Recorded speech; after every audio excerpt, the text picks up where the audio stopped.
主要有就是看到那种竹签呐，就竹签如果说鱼吃到啊，那一定是会死掉的。啊，或者是塑胶袋，那塑胶袋的话也没办法消化，这个就对环境会糟。还有保丽龙，对，这一些比较常见的。我目前海洋废弃物最大宗的就是当然就是蚵棚了那蚵棚它就是一个竹材竹子去架构的再来就是它的浮具浮具的量也不少，主要也是保丽龙。再来就是我们的渔网。那另外就是说，我们这个蚵棚的一个管理机制我们目前有一些措施了像总量管制，就每一位蚵农他养的数量其实我们在几年前就核定了那这个总量管制它就不能超过我们核定它的数量那再来就是说它要申报这个申报制度就是它每一年都要向渔会来做一个申报，它养殖的一个棚数那就要做申报。那申报以后，我们后续就会做一个管控。等它养殖完成，它回收的棚数要一样。如果它有少，那一棚就要花3000块。目前大概就是有做再利用的部分有做我们有机肥燃料或者是一些一般的一些肥料那这个部分呢，我们目前都做了非常的都很健全那另外我们在这2、3年也跟龙崎这个农会，因为龙崎农会它本身就是我们黑竹炭的一个特产的一个农会所以由他们原有的设备它的窑去做我们这些我们所谓的海竹炭，就是利用废弃科架，那我们就是研发出了一些海竹炭的系列商品。那其中可以看到我们的海竹炭的竹醋液，那它这个利用在我们的吸附异味像是我们的厕所，或是说是我们有人在抽烟的话，它都可以有除臭的功能。那另外还有我们的海竹炭的除臭包，我们可以放在衣柜鞋柜它是一个环保，然后可以重复利用，拿去晒太阳都可以重复的使用。掌握施政3分钟，台南进步向前冲。对于海洋垃圾其实坦白讲，各国也都非常的在意，尤其对了让我们这个地球的环境更好。我们台南市从2021年9月开始追踪我们台南市的海废的一个清理，当年度到去年2022年已经清理了将近3000吨，3000多吨，到今年已经清理了将近5000吨那所以说我们一步一步的在做，也希望说让我们的环境更好。那我也希望说这种东西最好是大家不要丢垃圾嘛，就不要丢海洋，不要把垃圾随便丢弃在海洋中这是最好的，免得可能你丢1公斤垃圾，可能你要花很多时间才能清理掉。所以呢，因此希望大家最好还是把垃圾带回家丢到正常的地方，不要再丢到海洋里，不要污染我们的海洋。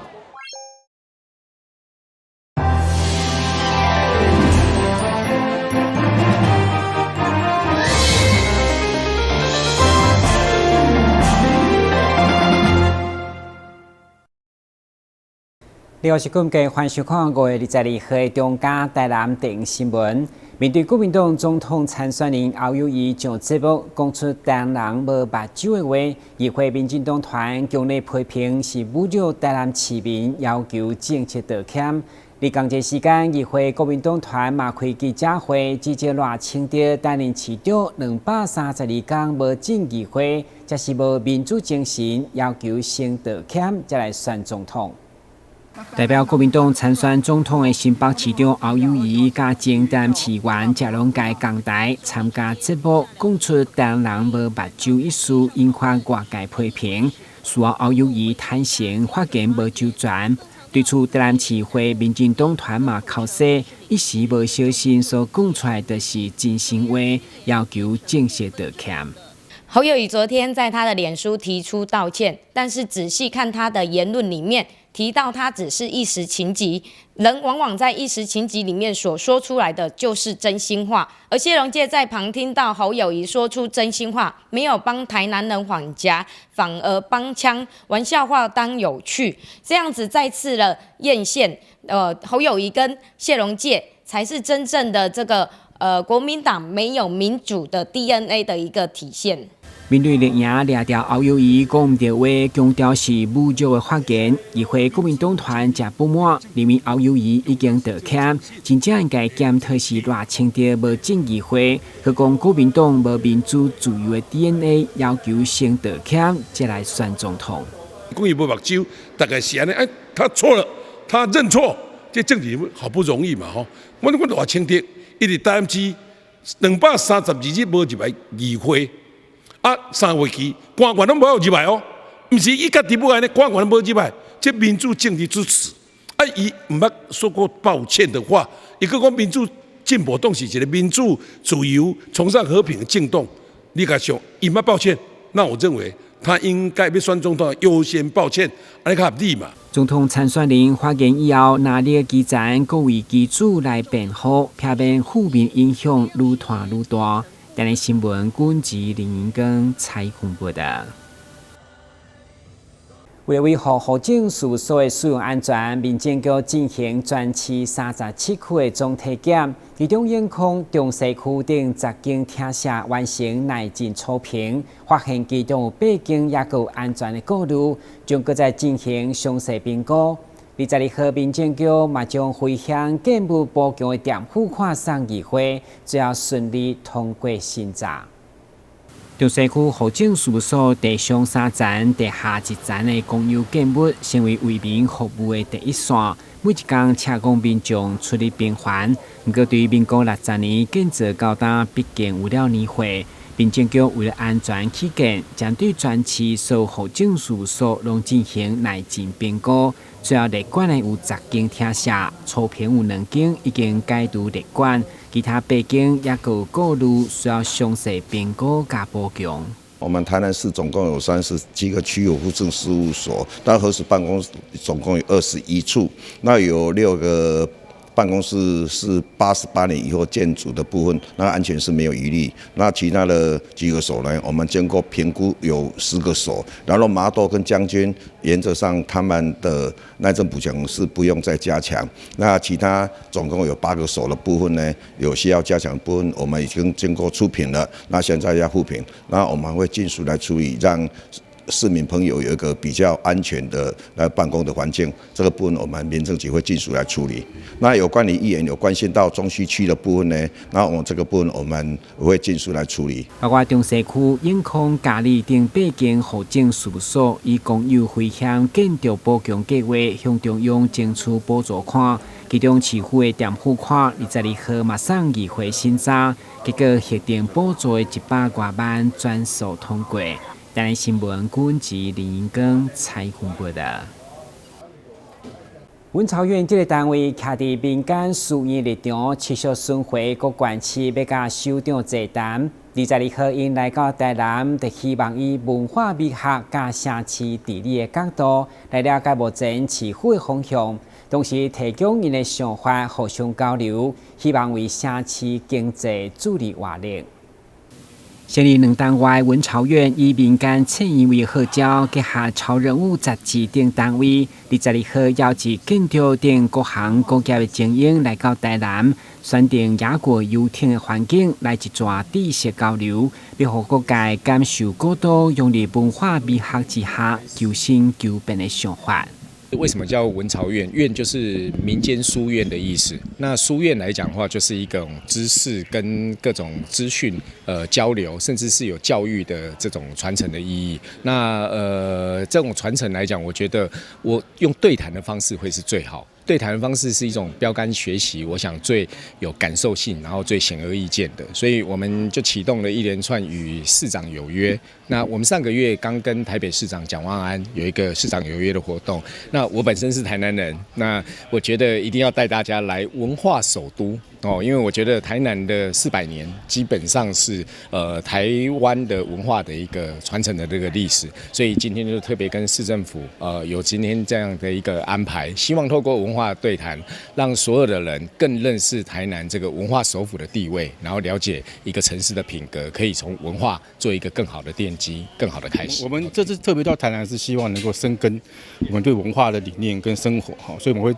会拜访一些在地的店家，或是很多年轻人愿意搬到台南过来，用他们其他地方的文化来做这一块，所以我们就很重要。因为台南的文化特别让我们觉得有生活感，主要不是高高挂在上面的厅堂，也不是艺术馆。我们台南的好处是把所有的生活的文化全部放在街道上，放在小店上，放在咖啡馆里面。所以我这个东西是自然而然从古都里面酝酿出来的东西，所以我觉得应该是非常值得大家都来这边学习。在巷道走一走，在哪里逛一逛，就遇到很多人，或是跟一个杂货店老板聊天，把台南的文化聊出来，我觉得这是太令人兴奋的事情了。会中副市长叶哲山甲文化局长谢世渊先代表市长出席座谈，用中国城变成和乐广场，以及两家举办空山节等地方创新的成功案例，和文化建设慢慢融入民众的生活。从县市合并到现在，也过了10几年，其实这个城市的确有慢慢的在改变当中，然后，所以过去如果有一段时间没来台南的朋友们，或许会觉得，这个城市，真的改变了不少。那也有一些新的建筑逐序的在完成当中，所以陆续有很多的大型的建设跟这个城市有很大的一个关联性，包括像我们之前大家熟知的中国城，现在已经不见了，变成是一个和乐广场。那其实对整个城市的一个景观风貌，其实改变非常的多。我们每天在那边出入的人都会觉得给做松快整个在地的人说这样子风水就会变好了所以其实连在地的民众都有感的时候，我觉得那一个建设才是真正的成功。政府许可检采有较传统，不过民间的创意无限，所以文朝院希望透过座谈的方式，在各县市巡回交流，和海洋、和文化等等变成城市经济一环，用文化创意的竞争力来面对国际。台南新闻军及林英根采访报道。登记到底公营爱尔利医疗集团总裁常如山受中华艺术科技大学邀请，22号到学校演讲，被观众伊的新车。会中受到集团奖助金帮助学生嘛献上感恩的卡片，场面相当温馨。我们在一起走过，无论如何一起经历了风雨，平平淡淡。用歌声来暖心，爱尔利医疗集团总裁常如山来到中华医术科技大学，为学校教职员工进行教育训练。现场有200多人来参加，以谈服务、有质才有量为主题，分享伊的创业过程。在这51年，从出生到现在，51年，今年第52年，所有的从成长到就学到创业的阶段，那里面父亲给我的很多的非常好的观念，我想把它传递出去。常如山也趁着机会，将伊的新册载来学校，并捐赠100本给学校，由校长孙义明代表受赠。校长除了感谢之外，并表示企业经营甲学校的管理相同，希望会当借着这次的演讲，让学校变甲无同款。如何让家长跟学生能够对我们肯定，对我们信赖，我想不外乎的就是我们的服务态度，我们的教学品质，还有我们的热情。那我想这个在企业也是一样，也因此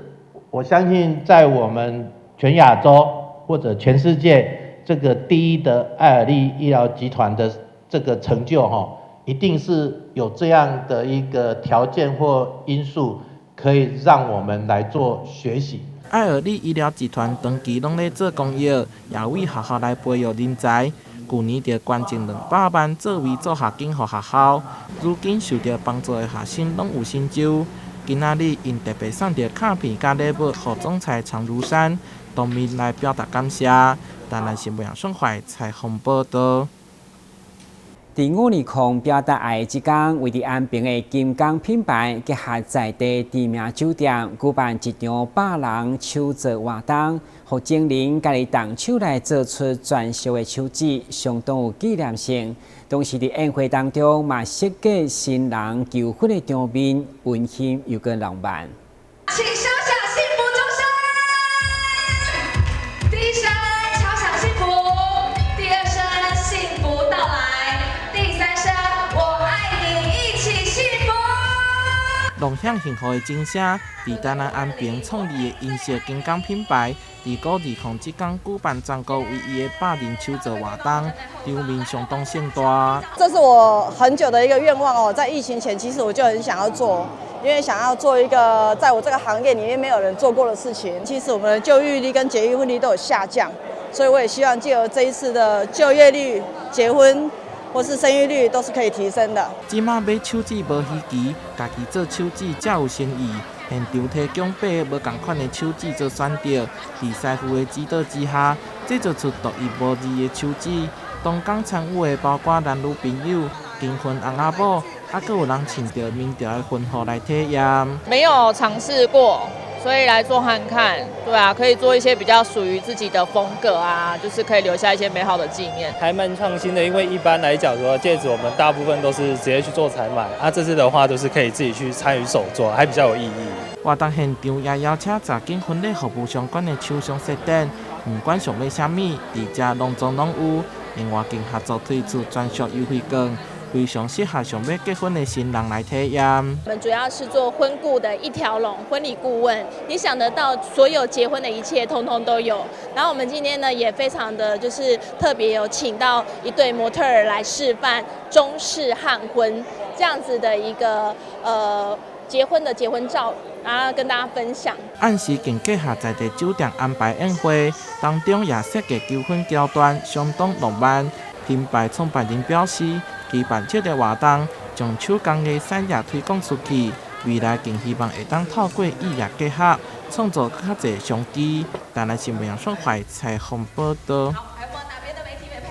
中嘉宽平甲台大新闻研究所以及台湾事实查核教育基金会合作。针对假消息来做调查，结果发现传播情形甲去年比起来同款严重，因为高达83%的民众拢有收到假消息。不过，值得欣慰的是，民众查证的比例提升，显示民众已经有养成媒体素养的好习惯。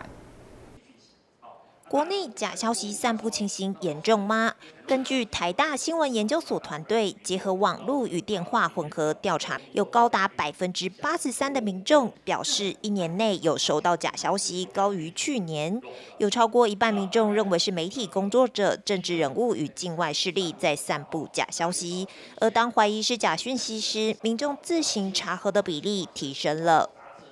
我想今年有几个很重要的现象。第一个是我们发现说，从民众的感知里面，他们发现假讯息散布在生活周遭的情况是越来越严重的。那另外一个是说，可喜的现象是，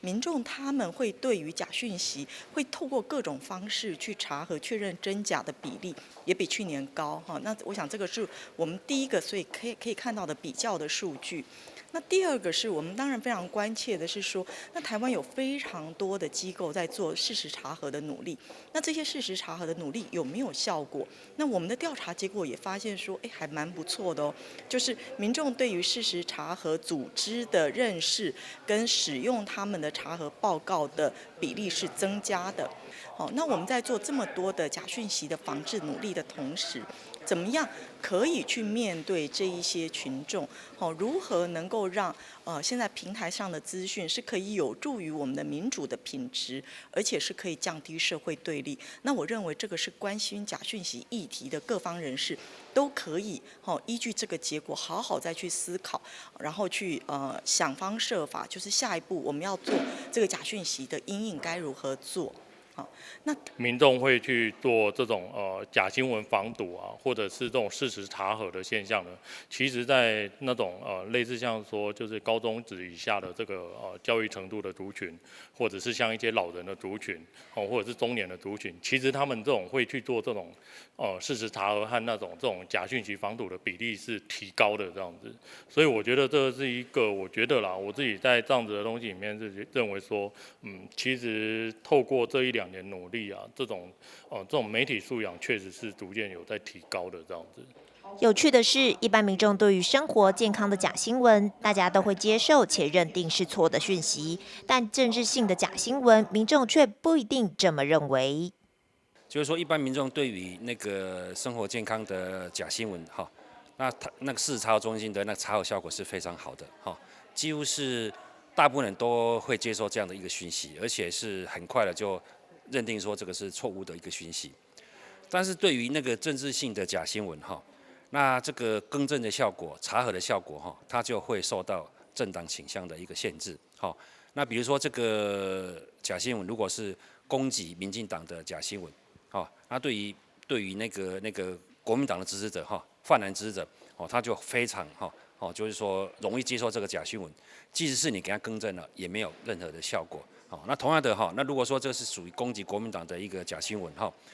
那个对于民进党的支持者、泛绿的支持者，他很快就会相信这个是相信这则假新闻是真的，而且你给他那个更正的讯息，他也不会接受。那所以说这个事实查核的效果，它会依照这是政治事件还是非政治事件，另外还要依照说这个是攻击的对象是针对谁，那个这个会有一些不同的一个查核效果。中嘉宽频赞助齿项调查与结果呈现，透过假消息认知辨识、对事实查核的认知效果与假消息责任与对策5大面向来探讨。整体而言，超过60%民众认为政府、科技公司应该限制假讯息在网络流传，即便可能损害人民言论自由，也应该做出防范。一般人会认为啦，别人比较容易受影响，我比较不容易受影响这样子。那这件事情就会值得我们回过来反过来想一想。当我看到媒体，甚至说不同党，我认为说可能这些媒体，然后一般人会觉得说啊，这个媒体可能是哪一党的，这个媒体可能是哪一党的，都是在为哪一党说话这样子。那我觉得在这样的第三人效应的那种传播效果下，这种传播现象底下呢，其实我们都要去想一想说，当我们认为说别人比较容易受影响，或者是说这种媒体其实好像是在偏颇某一个党派的时候，其实我们要想一想说，我们自己到底是处在一个什么样子的位置上，或者是我们自己的这种我们自己对一些讯息的想法是不是有所偏颇这样子？今年针对假讯息的问责还有法规政策部分，也加了几个新的题项。那延续去年，就是民众也认为说，政府啊、平台还有传播媒体，应该要对假讯息的传播负最大的责任。那在这个同时呢，民众也支持说，政府应该要立法要求平台自律，然后呢，也应该要求平台对演算法要做这个透明化的揭露。行政院政务委员罗秉成也出席论坛，表示从调查中看到民众对立法管制假讯息有高度期待，但立法是一个复杂议题。台大法律系教授苏慧杰指出，用法律对讯息管制可能有2种方式，一种是要求公民更积极，另一个是容许政府更积极的介入。但产生争议时，就会产生政府钳制言论的疑虑，不同价值预设的取舍是两难的状况。记者温俊台北报道。感谢收看5月22号的中嘉台南电新闻，我是郭文杰，咱再会。